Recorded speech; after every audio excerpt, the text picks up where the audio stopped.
জায়গা অবৈধ পন্থা অবলম্বন করে মমতা ব্যানার্জি সরকার দখল করতে চায়। কেউ তার পাশে দাঁড়াক আর নাই দাঁড়াক, ওই গির্জার পাশে কেউ দাঁড়াক আর নাই দাঁড়াক, নওশাদ সিদ্দিকী দাঁড়াবে, ইন্ডিয়ান সেকুলার ফ্রন্ট দাঁড়াবে। তাই বন্ধুগণ, এই প্রশ্নগুলো মমতা ব্যানার্জিকে আর কেউ করছে না।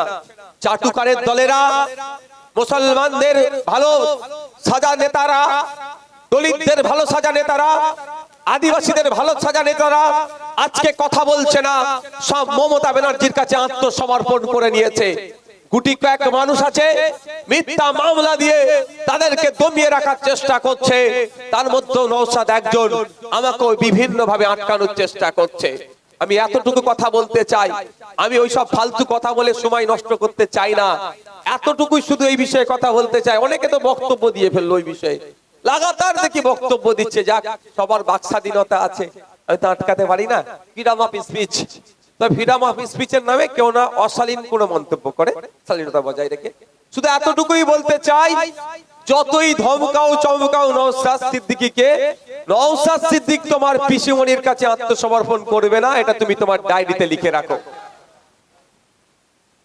গাজীর তকমালিতে আমি রাজি আছি, বীরের তকমা নেওয়ার জন্য আমি প্রস্তুত আছি, গাদ্দারের তকমা আমি নিয়েব না।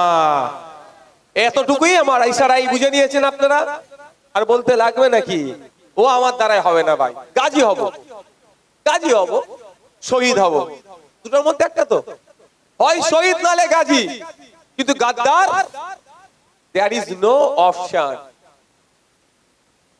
কোন অপশনই আসবে না। আমি ওই বিষয়ে বলে সময় নষ্ট আমি করতে চাই না। আমি শুধু এতটুকুই ভাই আমার ছেলেদেরকে বলবো, নিজের চরকায় তেল দিন, একটা কথা আছে না, অয়েল অন ইওর মেশিন, নিজের চরকায় তেল দিন। আপনি আইএসএফটা করছেন, মন দিয়ে করুন, সাধারণ মানুষের কাছে যান, কেন আইএসএফ কে ভোট দিতে হবে।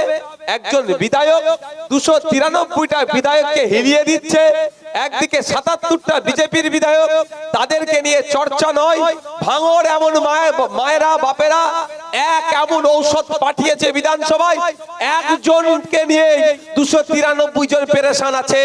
আগামী দিনে একজনের থেকে একাধিক জন কিভাবে করা যায়, তার কাজে আপনারা লেগে থাকুন। তামাকায় কে কি বলেছে তা নিয়ে সময় নষ্ট করে লাভ হবে? ওর থেকে 4টে মানুষকে বোঝান এই চোরেদের হাত থেকে বাঁচবে কি বাঁচবে না। আমি বলছি, আমি দেখুন অল আউটে নামবো। অল আউট বুঝেন তো?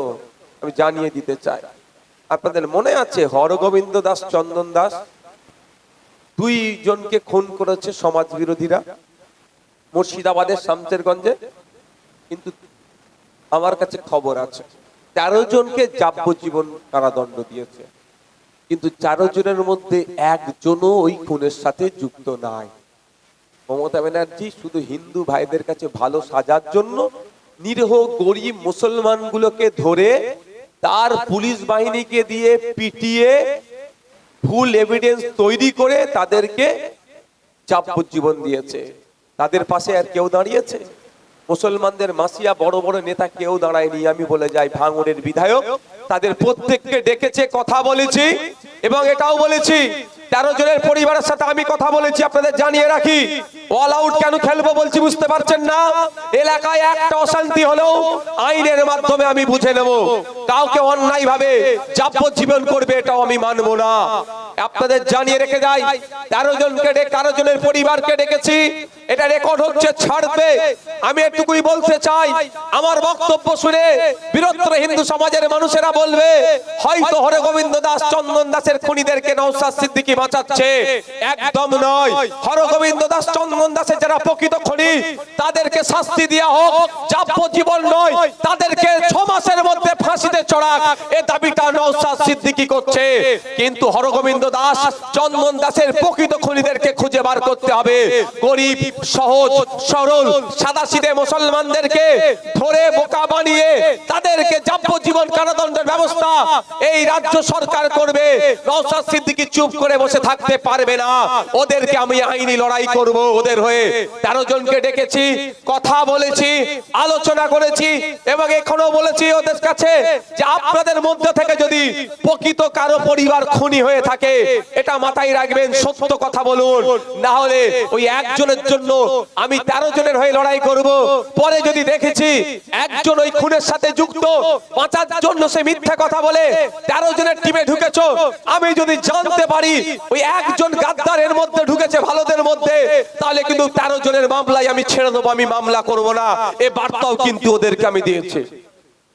আমি বাড়িতে ডেকেছিলাম, এটা বলে রাখি, ক্যামেরা হচ্ছে, ক্যামেরা হচ্ছে, রেকর্ড করে ছাড়বেন। মমতা ব্যানার্জি তার পুলিশকে দিয়ে নির্মম অত্যাচার করে ওদের বেচারি ওই 13 জন নিরহ মুসলমানকে ফাঁসিয়ে আজকে যাবজ্জীবনের ব্যবস্থা করে দিয়েছে। আপনি অবাক হবেন, এত টুকু বাচ্চাগুলো, এত ছোট ছোট বাচ্চা নিয়ে এসেছে, বোনটা তার স্বামী জেলে আছে, কার বাবা জেলে আছে, কে অন্যায়টা করেছে? এই মমতা ব্যানার্জি করেছে। এদেরকে আমি দেখেছি, কথা বলেছি, আমি আপনাদের জানিয়ে দিতে চাই কেন আমাকে আটকাতে চেষ্টা করছে। ভাবতে হবে আপনাদের। ওর পাশে কেউ দাঁড়িয়েছে ওই 13 জনের পাশে?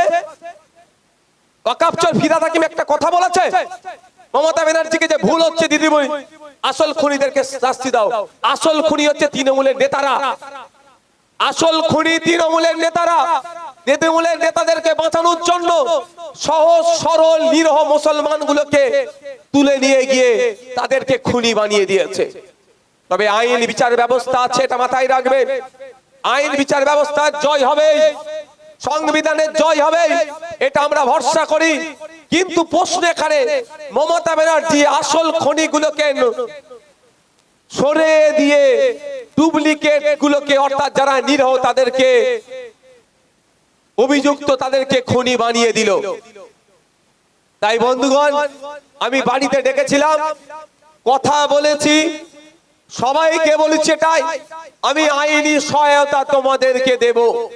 কেন আজকে নওশাদ সিদ্দিকীকে আটকাচ্ছে আপনারা বোঝার চেষ্টা করুন। পশ্চিম বাংলায় অনেক সামাজিক সংগঠন আছে, অনেক ভাই মুসলমানদের হয়ে কথা বলে, অনেকে অমুকের হয়ে কথা বলে, অমুকের হয়ে অনেক আলোচনা করে, কিন্তু আমরা কি দেখছি আজকে তারা কেউ কথা বলছে না। কারণ একটা জায়গায় যেন আমার মনে হচ্ছে কেউ মমতা ব্যানার্জির কাছে আত্মসমর্পণ করে নিয়েছে বা কেউ ভয় পেয়ে গিয়েছে। নওশাদ সিদ্দিকী ভয় পায়নি, বিশ্বজিৎ মাইতি ভয় পায়নি, আব্দুল মালিক মোল্লা সাহেব ভয় পায়নি, তাপস ব্যানার্জিরা ভয় পায়নি। তাই এদেরকে হারাতে হবে। হারার জ্বালা আমাদের কাছে লাগে না, আমরা হারা জিতা নিয়ে প্রশ্ন করি না। তুমি আমাকে হারাবে বা জিতাবে তোমার হাতে নাই, ভাঙনের জনগণ ঠিক করবে কে হারবে কে জিতবে। আর শেষে আমার ধর্মীয় বিশ্বাস, আমার নসিব, আমার কপালে, আমার ভাগ্যে যেটা লেখা আছে, কারো পূর্বপুরুষের ক্ষমতা নাই সেটা আমার কপাল থেকে কেড়ে নেওয়ার। সুতরাং তুমি আমাকে হারাবার স্বপ্ন দেখাও বা আমাকে জেতাবার স্বপ্ন দেখাও, তুমি যাই করো না কেন, আগামী দিনে নওশাদ সিদ্দিকী জল জমি জঙ্গলের অধিকার কেড়ে ছাড়বে তোমাদের হাত থেকে, আদিবাসীদের হাতে তুলে দেবে। আগামী দিনে Naushad Siddiqui Indian secular front fake STSC সার্টিফিকেটের বাতিল করিয়ে ছাড়বে। তাই তুমি আমাকে হারাও বা জেতার স্বপ্ন দেখাও। আগামী দিনে নওশাদ সিদ্দিকী আইএসএফ মিলে আপনার ওই নিউ টাউনের ছাপনা মসজিদের জায়গাটা যেভাবে কেড়ে রেখে নিতে চাইছে হিটকো, সেটা ফিরিয়ে নিয়ে এসে মসজিদ কমিটির হাতে তুলে দেবে। সেটা নওশাদ সিদ্দিকীর বিধায়ক সিট থাকলো আর না থাকলো কোনো যাই আসে না। তা আবার জানিয়ে দিতে চাই, যে নিরহ মানুষগুলোকে খুনের আসামি বানিয়েছে ওই মানুষগুলোকে জেল থেকে মুক্ত করে মালা পরিয়ে ওদের বাড়িতে নওশাদ সিদ্দিকী পৌঁছে দেবে। এটা রেকর্ড করে রাখুন, তাতে আমার এমএলএ সিট থাকুক আর নাই থাকুক আমার প্রয়োজন নাই। আগামী দিনে ওই ক্যামাক স্ট্রিটের ওয়াকাফ সম্পত্তি উদ্ধার করে ওয়াকাফ বোর্ডের হাতে তুলে দেওয়া হবে। ফিরহাদ হাকিম ওয়াকাফ চোর যে ওয়াকাফ সম্পত্তি দখল করেছে উদ্ধার করে ওয়াকাফ বোর্ডের হাতে তুলে দেওয়া হবে। তাতে সে নওশাদ সিদ্দিকী এমএলএ থাকুক আর নাই থাকুক, এই লড়াই নওশাদ সিদ্দিকী চালিয়ে যাবে। ওরা ভাবছে আমাকে ওদের সাথে কম্প্রোমাইজ করতে হবে, রাখ তোর কম্প্রোমাইজ। ওরা তো এই জন্য করছে। কেন আমাকে বলছে বুঝতে পারছেন না? ওরা বলবে সিটটা ছেড়ে দিচ্ছি, বুঝতে পারছো কি বলছি? ও আমি ভাই হবে না, দানে আমি চলবো না। ভালো লাগলে ভোট দেবে, না লাগলে দেবেন না, আমি বারবার কেন বলি। কিন্তু আমার লড়াইটা কোথায় বুঝতে হবে, আইএসএফ এর লড়াইটা কোথায় বুঝতে